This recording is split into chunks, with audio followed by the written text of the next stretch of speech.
asked me, were you born in this country? And I was immediately offended.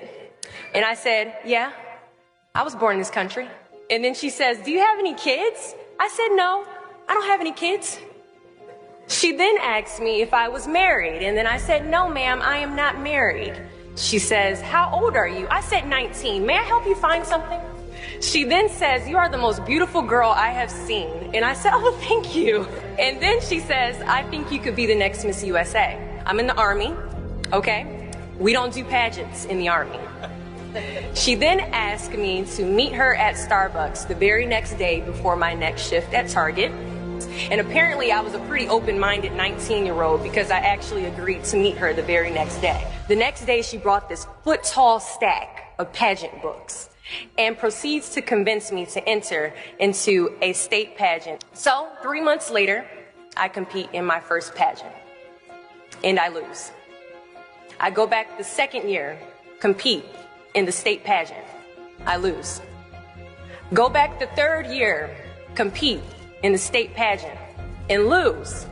Go back the fourth year, compete in the same pageant and lose. I go back the fifth year, y'all, compete in the state pageant and lose. But guess what? I go back the sixth year. Guess what happens? I lose. I called her on the phone and said, you told me I could be the next Miss USA. And she says, Deshauna, keep working, don't quit, keep going back. And in June of 2015, she passes away from leukemia. 6 months later, in December 2015, I win Miss District of Columbia, USA. And 6 months after that, in June of 2016, I become the first soldier to win Miss USA. At times, our purpose drops in our laps as if the heavens threw it by accident. I ask only one thing of you all today after you leave this building. Do not fear failure, but please be terrified of regret. Giving up is the birth of regret.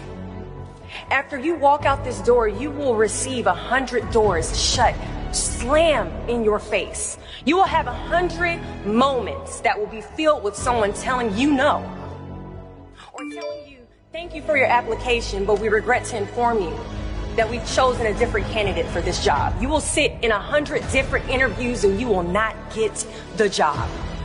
The reality of life is that we will all hear more no's than we hear yeses. And we will fail a lot, and I mean a whole lot. But what I ask of you today is to not take no for an answer. Don't be afraid of no's. Be afraid of the possibility of a yes that you have prematurely destroyed because you decided to quit before the clock strikes 12. I love a good no. Please tell me no.